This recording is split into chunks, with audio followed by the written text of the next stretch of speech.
Today we want to consider how we can find God's perfect will for our lives. आज हम इस बात पर विचार करना चाहते हैं कि हम अपने जीवन के लिए परमेश्वर की सिद्ध इच्छा कैसे मालूम कर सकते हैं। This is a very, very important subject. ये बहुत ही महत्वपूर्ण विषय है।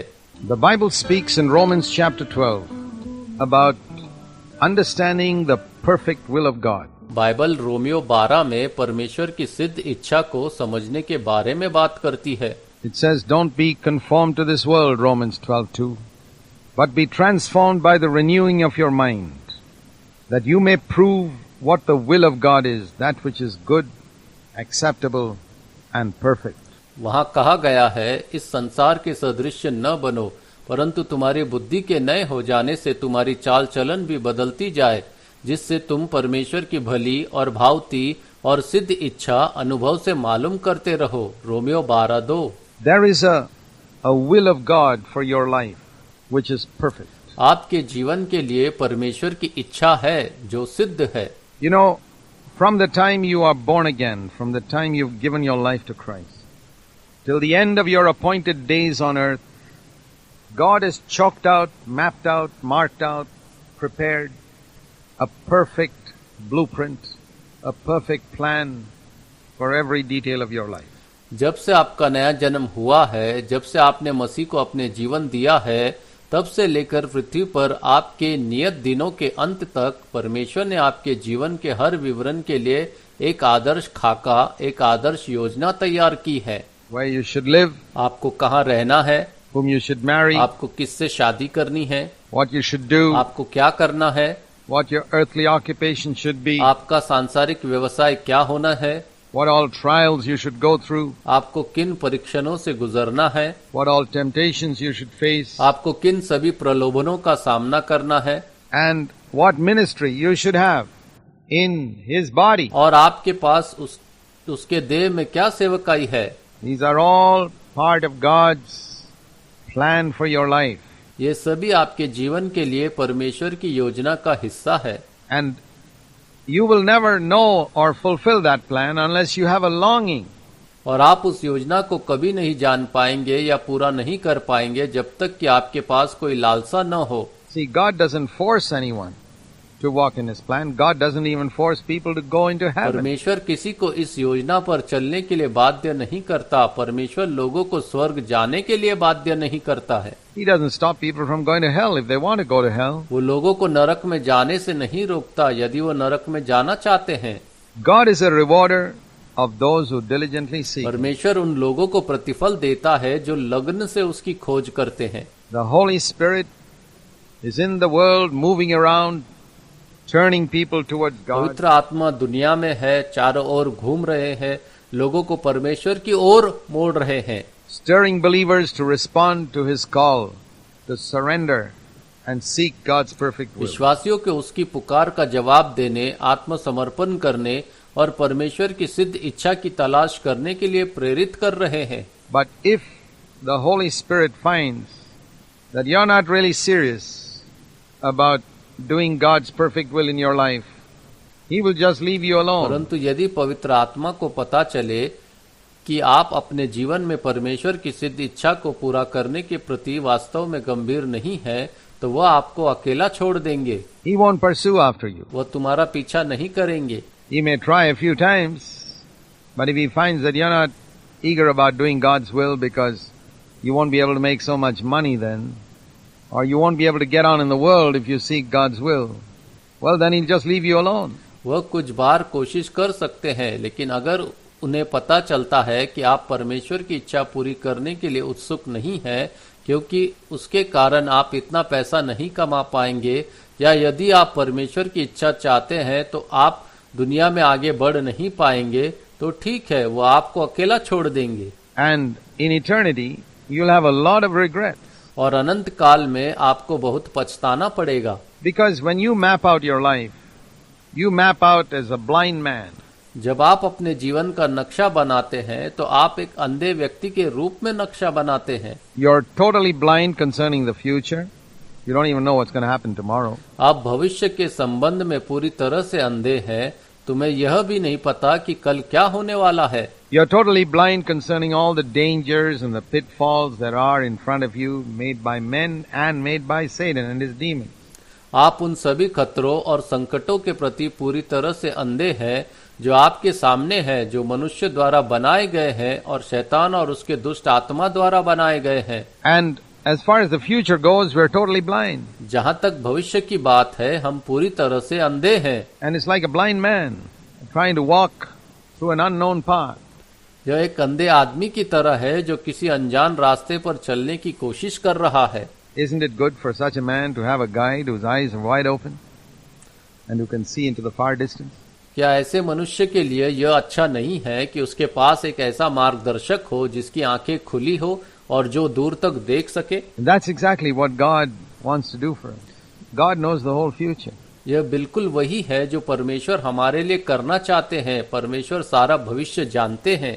He knows exactly what's good for us. He knows every pitfall, every snare that's prepared for you by men or demons. वह ठीक ठीक जानते हैं कि हमारे लिए क्या अच्छा है. वह हर खतरे, हर जाल को जानते हैं जो मनुष्य या दुष्ट आत्मा द्वारा आपके लिए तैयार किया गया है. And He can protect you from all of them. और वह उन सभी से आपकी रक्षा कर सकते हैं. And He can lead you in a path in your earthly life that will be so perfect that one day when you come to the end of your life and you stand before the Lord and look back over your life, you'll realize you could not have made a better plan yourself. वह आपको आपके सांसारिक जीवन में एक ऐसे मार्ग पर ले जा सकते हैं जो इतना उत्तम होगा कि एक दिन जब आप अपने जीवन के अंत में आएंगे और आप प्रभु के सामने खड़े होंगे और अपने जीवन को पीछे मुड़कर देखेंगे तो आपको एहसास होगा कि आप स्वयं इससे बेहतर योजना नहीं बना सकते थे. You know, I see it like this. मैं इसे इस तरह से देखता हूँ That if I knew all the factors that are going to affect my life in the future, अगर मैं उन सभी कारकों को जान लूंगा जो भविष्य में मेरे जीवन को प्रभावित करने वाले हैं, and if I knew every single thing that would happen to me along this path and this path and the other path, अगर मैं हर एक चीज को जान लूंगा जो इस रास्ते या उस रास्ते और दूसरे रास्ते पर मेरे साथ घटित होगी, the alternatives I have to choose, और जो विकल्प मुझे चुनना है, if I knew every aspect of the future and I knew myself as God knows me, my abilities, my personality, अगर मैं भविष्य के हर पहलू को जान लूंगा और अगर मैं खुद को जानता हूं जैसे परमेश्वर मुझे जानते हैं, मेरी क्षमताएं, मेरी व्यक्तित्व, the plan I would make if I had God's wisdom would be exactly the same as what God has made for me. अगर मेरे पास परमेश्वर जैसी बुद्धि होती तो मैं मेरे जीवन के लिए मैं वही योजना बनाता जैसा परमेश्वर ने मेरे लिए बनाई होती. Because all of us seek our own interest. क्योंकि सभी अपना हित चाहते हैं. We seek what is good for us. हम वह खोजते हैं जो हमारे लिए अच्छा है. Do you know that God also seeks what's good for you? क्या आप जानते हैं कि परमेश्वर भी वही चाहते हैं जो आपके लिए अच्छा हो? There is a verse in Jeremiah 29 where God says, I know the plans I have for you. यर्मिया 29:11 में एक वचन है जहां परमेश्वर कहते हैं, मैं जानता हूं कि मेरे पास तुम्हारे लिए जो योजनाएं हैं. Jeremiah 29 verse 11. They are not plans for a calamity, but plans for your welfare, to give you a future and a hope. यर्मिया 29:11 वे विपत्ति की योजनाएं नहीं है बल्कि तुम्हारे भलाई की योजनाएं हैं, तुम्हें एक भविष्य और एक आशा देने के लिए है. God's perfect plan for us is something that is for our welfare. हमारे लिए परमेश्वर की संपूर्ण योजना कुछ ऐसी है जो हमारे भलाई के लिए है. That which is the very best for us. जो हमारे लिए सर्वोत्तम है. And therefore, if you are a wholehearted disciple of Jesus Christ, you will seek His plan in every area of your life. और इसलिए यदि आप पूरे दिल से प्रभु यीशु मसीह के शिष्य हैं तो आप अपने जीवन के हर क्षेत्र में उनकी योजना की तलाश करेंगे. You'll say, Lord, I don't want to live in any city or town where you don't want me to live. आप कहेंगे, परमेश्वर मैं किसी भी शहर या कस्बे में नहीं रहना चाहता जहां आप नहीं चाहते कि मैं रहूं. I don't want to marry any girl or any boy whom you don't want me to marry. मैं किसी भी लड़की या लड़के से शादी नहीं करना चाहता जिससे आप नहीं चाहते कि मैं शादी करूं. It's your choice that's going to be uppermost in every single area of my life. मेरे जीवन के हर क्षेत्र में आपकी पसंद सर्वोपरि रहेगी. If I want to spend my money the way you want me to spend it, मैं अपना पैसा वैसे ही खर्च करना चाहता हूं जैसे आप चाहते हैं कि मैं इसे खर्च करूं. I want to spend my time the way you want me to मैं spend it. अपना समय वैसे ही बिताना चाहता हूं जैसे आप चाहते हैं कि मैं अपना समय बिताऊं. And I want to do only what you want me to do on this और earth. मैं वही करना चाहता हूँ जो आप चाहते हैं कि मैं इस धरती पर करूं। Now, if you are such a person, और यदि आप ऐसे व्यक्ति हैं, I want to share with you some principles by which we can prove the perfect will of तो God. मैं आपके साथ कुछ सिद्धांत साझा करना चाहता हूं जिनके द्वारा हम परमेश्वर की सिद्ध इच्छा को साबित कर सकते हैं। I want to put this in the form of 12 questions that we ask ourselves if we are to find what is God's perfect will. मैं इसे 12 प्रश्नों के रूप में रखना चाहता हूं जो हम स्वयं से पूछ सकते हैं यदि हमें किसी भी मुद्दे पर परमेश्वर की सिद्ध इच्छा का पता लगाना है। Sometimes we can be faced with an issue concerning which we are not sure. कभी कभी हमारा सामना किसी ऐसे मुद्दे से हो सकता है जिसके बारे में हम निश्चित नहीं होते। Is this God's will or is it not? क्या यह परमेश्वर की इच्छा है या नहीं? And if we ask ourselves these 12 questions and seek to answer them honestly to ourselves, फिर यदि हम अपने आप से यह 12 प्रश्न पूछे और यथासंभव ईमानदारी से उनका उत्तर देने का प्रयास करें, as we come to the end of the list of those questions, it will become more and more clear to us what the will of God is. जैसे जैसे हम उन प्रश्नों की सूची के अंत तक पहुंचेंगे, यह हमारे लिए और अधिक स्पष्ट हो जाएगा कि परमेश्वर की इच्छा क्या है। I'll read those questions to you first, and then we'll go through them one by one. आइए सबसे पहले मैं आपको उन प्रश्नों की सूची देता हूं और फिर हम इस और अगले 2 अध्ययनों पर एक एक करके उनका अध्ययन करेंगे। First of all, the first question we need to ask ourselves is this thing I'm considering contrary to any of the teachings of Jesus and the apostles or to the spirit of the New Testament as far as I पहला know? प्रश्न, क्या यह बात जिसके बारे में मैं विचार कर रहा हूं वह प्रभु यीशु और प्रेरितों की किसी शिक्षा या नए नियम की भावना के विपरीत है जहां तक मुझे पता है? In other words, is there something forbidding it in God's Word, in the New Testament especially? दूसरे शब्दों में, क्या परमेश्वर के वचन में विशेष रूप से नए नियम में ऐसा कुछ है जो इसे वर्जित करता है? Secondly, is it something I can do with a clear conscience? दूसरा, क्या यह कुछ ऐसा है जो मैं स्पष्ट विवेक के साथ कर सकता हूँ? Third, is it something I can do for the glory of God? तीसरा, क्या यह कुछ ऐसा है जो मैं परमेश्वर की महिमा के लिए कर सकता हूँ? Fourth, is it something I can do in fellowship with Jesus? चौथा, क्या यह कुछ ऐसा है जो मैं प्रभु यीशु के साथ संगति में कर सकता हूँ? Fifth, can I ask God to bless me as I do it?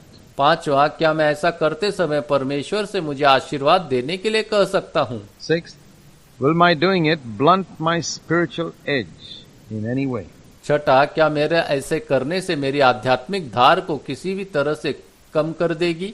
Seventh, will it be spiritually profitable and edifying to the best of my knowledge? सातवां, क्या यह मेरी सर्वोत्तम जानकारी के अनुसार आध्यात्मिक रूप से लाभदायक और शिक्षाप्रद होगा? Eighth, would I be happy if I were found doing it at the moment when Jesus returns to earth? आठवां, क्या मुझे खुशी होगी अगर प्रभु यीशु के पृथ्वी पर लौटने के समय में ऐसा करता हुआ पाया जाऊं? Ninth, what do wiser and more mature brothers think about it? नौवां, समझदार और अधिक परिपक्व भाई इसके बारे में क्या सोचते हैं? 10th, will my doing it bring dishonor to God's name or ruin my testimony if others know about it? 10वां, यदि दूसरों को इसके बारे में पता चल गया तो क्या मेरे ऐसा करने से परमेश्वर के नाम का अनादर होगा या मेरी गवाही नष्ट हो जाएगी? 11th, will my doing it cause others to stumble if they know about it? 11वां, क्या मेरे ऐसा करने से दूसरों को ठोकर लगेगी यदि वे इसके बारे में जान जाएंगे? And 12th, finally, do I feel free in my spirit to do it? 12वां, आखिरकार क्या मैं ऐसे करने के लिए अपनी आत्मा में स्वतंत्र महसूस करता हूँ? As we look at these 12 questions one by one, it will become more and more clear what God's will is concerning any area. जैसे जैसे हम इन 12 प्रश्नों को एक एक करके देखेंगे, ये और अधिक और स्पष्ट होता जाएगा कि किसी भी क्षेत्र के संबंध में परमेश्वर की इच्छा क्या है। First of all, if something is forbidden in Scripture, we don't need to think about that a second time. सबसे पहली बात तो यह है कि अगर कोई बात पवित्र शास्त्रों में वर्जित है तो हमें उसके बारे में दोबारा सोचने की जरूरत नहीं है। That's very clear in Scripture. यह पवित्र शास्त्रों में बिल्कुल स्पष्ट है। Should I tell a lie here? क्या मुझे यहाँ झूठ बोलना है? Well, the Scriptures say Anything about telling lies? It certainly does. अच्छा, क्या पवित्र शास्त्र झूठ बोलने के बारे में कुछ कहता है? यह निश्चित रूप से कहता है। Is there any excuse for me not to forgive this क्या person? मेरे पास इस व्यक्ति को माफ न करने का कोई बहाना है? In those areas, Scripture is absolutely clear. इन क्षेत्रों में पवित्र शास्त्र बिल्कुल स्पष्ट है। We must forgive and we must always speak the truth. And there are many other areas like this where God's word is crystal clear. हमें क्षमा करना है और हमेशा सच बोलना है। इस तरह के कई अन्य क्षेत्र में जहां परमेश्वर का शब्द बिल्कुल स्पष्ट है। And we don't need to pray or seek God at all. और हमें प्रार्थना करने या परमेश्वर की तलाश करने की बिल्कुल भी आवश्यकता नहीं है इस विषय पर।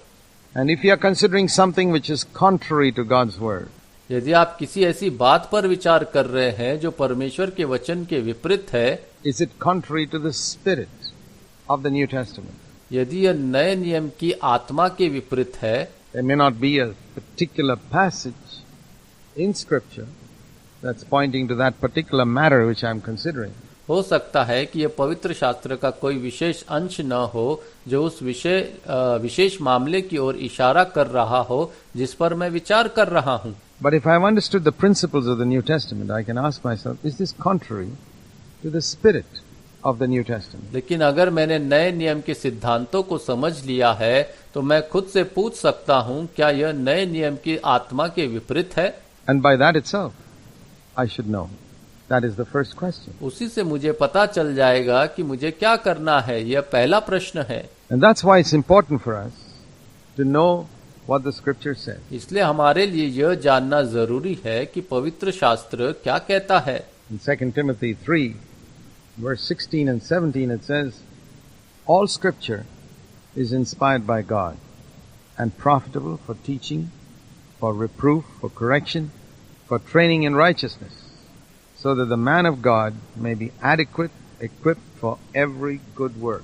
दूसरा तीमुथियुस 3:16-17 में हम पढ़ते हैं, सभी पवित्र शास्त्र परमेश्वर से प्रेरित है और शिक्षा, फटकार, सुधार और धार्मिकता के परीक्षण के लिए लाभदायक है, ताकि परमेश्वर का मनुष्य पर्याप्त हो, हर अच्छे काम के लिए तैयार हो। So there we see that Scripture has been given to us to correct us and to lead us in the path of righteousness and equip us for every good work. तो वहां हम देखते हैं कि पवित्र शास्त्र हमें सही करने के लिए, हमें धार्मिकता के मार्ग पर ले जाने के लिए और हमें हर अच्छे काम के लिए तैयार करने के लिए दिया गया है।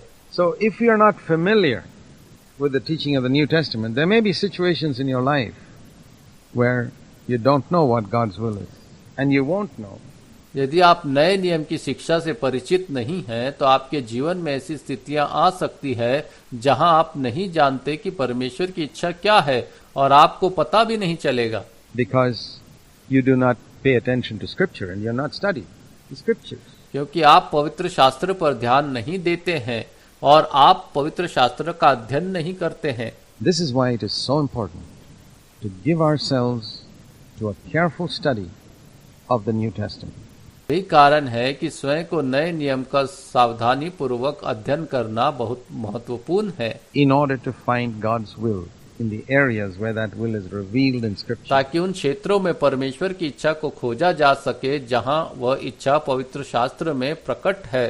And then it will be much easier for us to know God's will in those many other areas of our life which are not revealed in Scripture. तब हमारे लिए अपने जीवन के उन कई अन्य क्षेत्रों में परमेश्वर की इच्छा को जानना बहुत आसान हो जाएगा जो पवित्र शास्त्र में भी प्रकट नहीं हुए हैं। For example, if you are considering a job or considering marrying someone, उदाहरण के लिए यदि आप नौकरी पर विचार कर रहे हैं या किसी से शादी करने पर विचार कर रहे हैं, that's not mentioned in तो Scripture. आपको पवित्र शास्त्र में स्पष्ट उल्लेख नहीं मिलेगा। But if you have spent your life seeking to obey God's will in every area that you have seen it in Scripture, God will make sure you don't miss His will in such important areas as marriage. लेकिन यदि आपने अपना जीवन हर उस क्षेत्र में परमेश्वर की इच्छा का पालन करने में बिताया है जिसे आपने पवित्र शास्त्र में देखा है, तो परमेश्वर यह सुनिश्चित करेंगे कि आप विवाह जैसे महत्वपूर्ण क्षेत्रों में उसकी इच्छा से न चूके।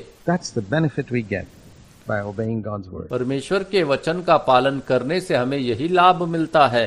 And secondly, You need to ask yourself, is this something you can do with a clear conscience? और दूसरी बात, आपको खुद से यह पूछने की जरूरत है कि क्या यह कुछ ऐसा है जिसे आप शुद्ध विवेक के साथ कर सकते हैं। Conscience is not a perfect guide, but it's a very healthy guide to show us what God's will is. विवेक एक आदर्श मार्गदर्शक नहीं है, लेकिन यह हमें दिखाने के लिए एक बहुत ही उपयोगी मार्गदर्शक है कि परमेश्वर की इच्छा क्या है। In 1 John 3:21, it says, if our heart does not condemn us, we have confidence before God. पहला यूहन्ना 3:21 में कहा गया है, यदि हमारा हृदय हमें दोषी न ठहराए तो हमें परमेश्वर के समक्ष आत्मविश्वास आता है। This is the thing that gives us boldness. As you consider this course of action, यही वह चीज है जो हमें निडरता प्रदान करती है। जैसे ही आप इस कार्यवाही पर विचार करते हैं, you find in your conscience a freedom.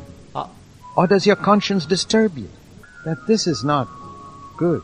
आप अपने विवेक में एक स्वतंत्रता पाते हैं, या क्या आपका विवेक आपको परेशान करता है कि यह अच्छा नहीं है। This is not something that Jesus would want you to do. यह कुछ ऐसा नहीं है जो प्रभु यीशु आपसे करवाना चाहते हैं। If your conscience disturbs you, don't do it. यदि आपका विवेक आपको परेशान करता है तो ऐसा न करें। So think of these two things. तो इन दो चीजों के बारे में सोचें। Is it according to God's word? क्या ये परमेश्वर के वचन के अनुसार है? Is it something I can do with a clear conscience? क्या ऐसा कुछ है जो मैं शुद्ध विवेक के साथ कर सकता हूँ?